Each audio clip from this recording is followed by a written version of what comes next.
Alors, rappelons d'abord peut-être ce que Dora cherche à faire. Dora est une avancée majeure parce qu'elle met au cœur du système des prestataires de services informatiques et des questions de sécurité informatique et de résistance au choc qui sont essentielles pour les banques.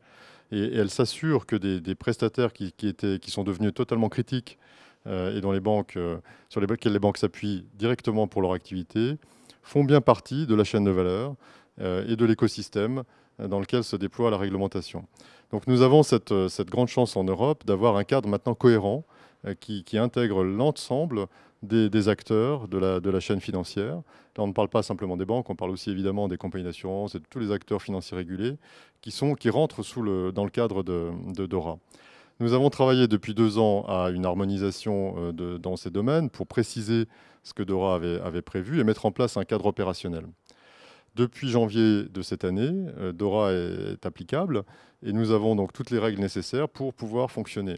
Nous sommes actuellement en train donc de préparer la désignation des acteurs qui seront les acteurs critiques, de ceux qui seront considérés comme les acteurs critiques, les prestataires les plus importants pour le secteur financier dans son ensemble. Cette désignation va se reposer sur la collecte de registres d'informations auprès des banques, des compagnies d'assurance et de tous les acteurs financiers régulés, que nous allons examiner, traiter, analyser, pour pouvoir déterminer collectivement avec nos collègues de l'EBA, de l'ESMA et de l'EIOPA qui sont ces acteurs les plus critiques pour qu'ils fassent l'objet d'une supervision supplémentaire ou d'une surveillance complémentaire.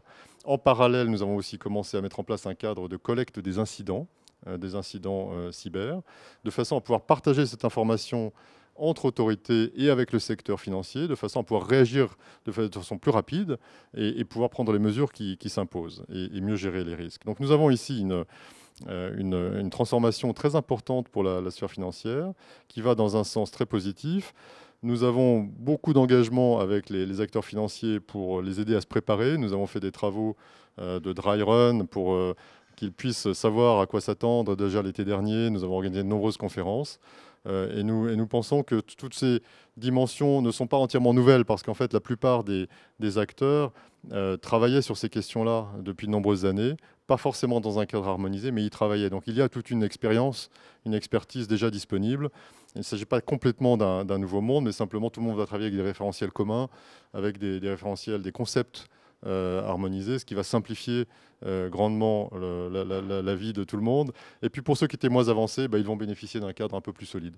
Donc collectivement, nous pensons que cette mise en place de Dora va beaucoup nous aider. C'est un travail très collectif, très coopératif. Il implique des autorités européennes, évidemment le BA, aussi les IOPA et l'ESMA. Nous travaillons totalement conjointement dans ce domaine. Nous avons créé un pool commun. Les équipes seront les mêmes, communes, entièrement communes. Nous travaillerons aussi avec ENISA, qui est l'agence de sécurité informatique européenne, avec les autorités nationales de contrôle, avec la BCE, qui est le contrôleur européen, évidemment aussi avec les autorités des pays tiers. Nous avons déjà un dialogue assez avancé dans ce domaine, puisqu'il s'agit aussi d'opérateurs qui ne sont pas simplement européens, mais qui ont une dimension internationale.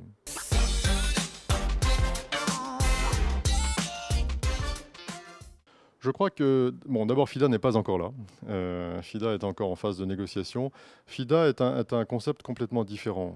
FIDA est un concept qui vise à créer un environnement de données financières plus efficace pour les consommateurs, de façon à ce qu'on leur propose de meilleurs services, qu'ils puissent avoir une gestion plus fine de leur bilan et de leur compte de résultats personnels. Finalement, c'est ça l'objectif.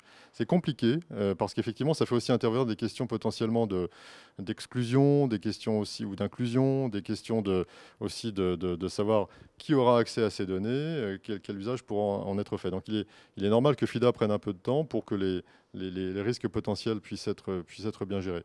Dora, c'est complètement différent. On n'est pas dans la logique de services financiers directs. On est dans la logique de solidité du secteur, de façon à ce que, évidemment, les mêmes en bénéficient. Ce sont les consommateurs qui en bénéficient aussi in fine. Mais là, il s'agit de s'assurer que les acteurs, les entités financières sont suffisamment solides. Une entité financière, c'est de l'information. L'intermédiaire financier, c'est celui qui, en fait, gère les asymétries d'information et qui peut fournir un monitoring délégué, comme disaient les économistes qui ont travaillé sur ces questions, qui pouvaient aussi fournir de la liquidité. Donc là, on est dans une logique de vraiment renforcement de la solidité de la sphère financière avec Dora. Et FIDA cherche plutôt à proposer autre chose qui est un service pour les consommateurs. Mais il s'agit de bien effectivement voir dans quelles conditions ce service pourra être rendu.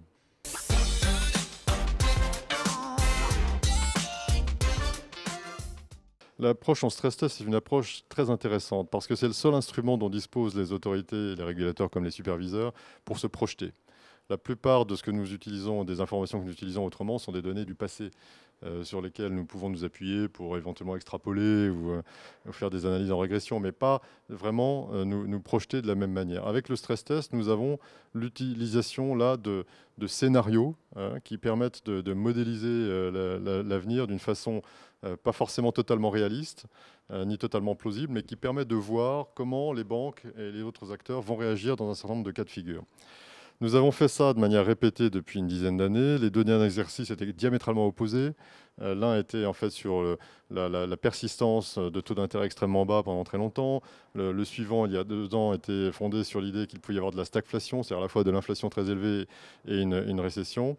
Là, cette année, nous nous projetons dans la géopolitique. Et nous cherchons à voir comment toutes ces évolutions très rapides depuis 6 mois, 1 an au niveau international peuvent affecter nos économies et par contre-coup nos banques.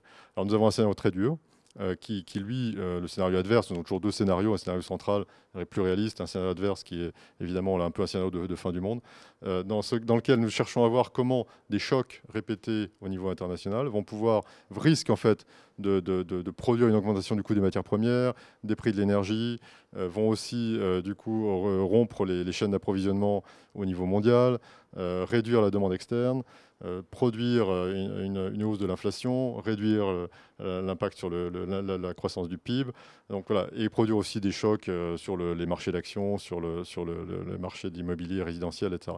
Donc nous avons des hypothèses très très sévères, surtout dans tous ces domaines. Par exemple, sur le plan de la croissance, une récession, enfin un recul de la croissance cumulée de 6,3%, sur les chocs sur les marchés actions de l'ordre de 50 à 60% annuels. Nous avons aussi voilà, donc toute cette situation est très très très sévère. Nous allons voir comment les banques réagissent dans les 3 années à venir. Nous publierons les résultats fin juillet. Et avec ce nouvel exercice, nous pensons que nous serons vraiment bien armés pour voir quel serait l'impact des situations les plus extrêmes.